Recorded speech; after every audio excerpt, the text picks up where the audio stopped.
Hello, I'm Jackie Garvin, and welcome to Syrup and Biscuits in the Kitchen. Today we are making a recipe that every Southerner knows about.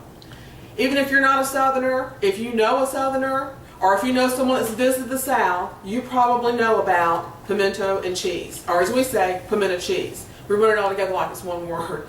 We eat it in sandwiches, we stuff celery with it, we make grilled cheese with it. We just love pimento cheese. It's called the pate of the South. I swear to goodness, I think pimento cheese kept me alive as a child. We used to eat it all the time. My mom and my granny both would make it, and they would make it in a very, very simple fashion. Mine's simple too. I just add a couple of more ingredients than they add.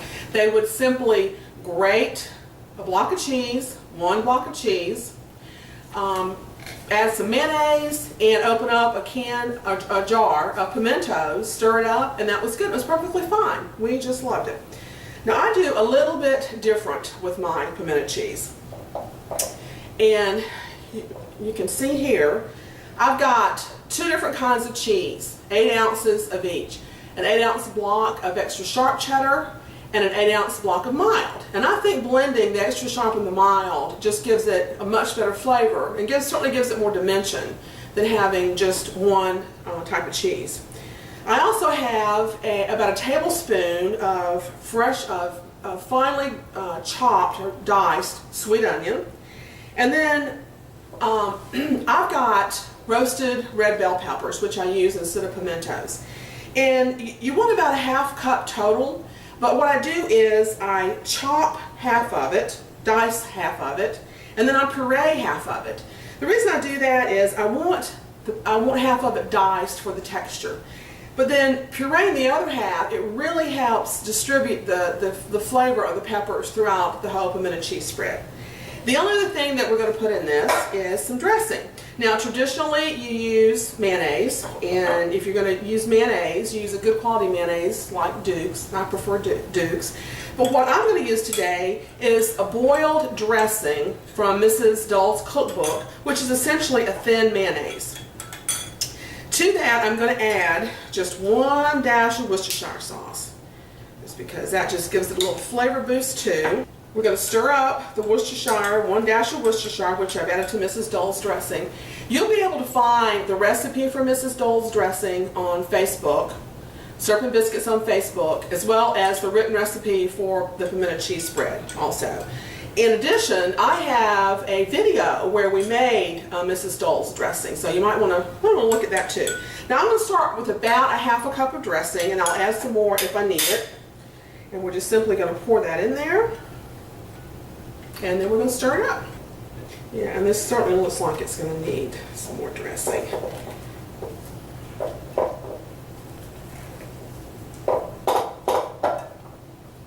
And I think I'm going to need to get a little bit of a heftier spoon also when you do that.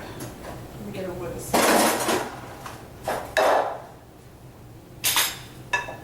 Oh yeah, that's better.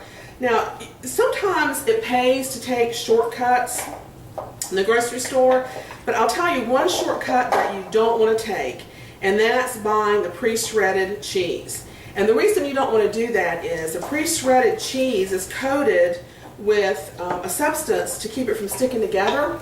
So what that does is that it keeps your salad dressing or your mayonnaise or whatever you're using from coating the cheese, and you're just not going to like the consistency. So this is one time where you need to grate the cheese. Grate it by hand or by a food processor. I'm going to add just a little bit more dressing here. That might be about another 1/4 of a cup. Maybe not too much more than that. And then you just keep stirring it until you get it to the consistency that you want it. You know, you want it to be spreadable. And then after you make this up and it sits in your refrigerator, it makes it a little bit more spreadable if you bring it to room temperature. So just take it out of the refrigerator a little bit before you're ready to make your sandwich, and it'll it'll be just perfect.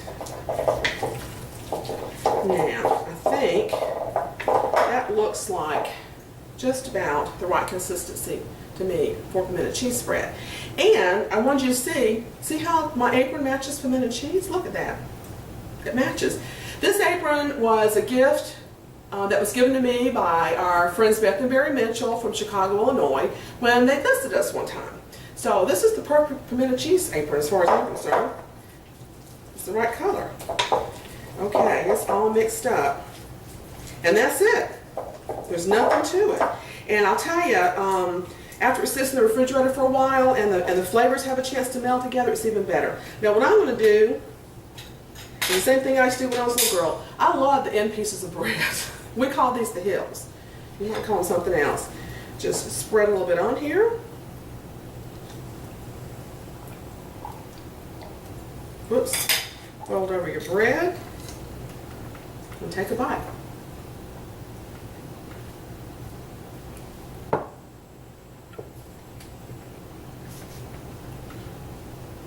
That is perfect pimento cheese. I hope you'll try it. Well, that's it for us today. Thank you so much for watching. I hope Syrup and Biscuits can be a bright spot in your day. And y'all come see us.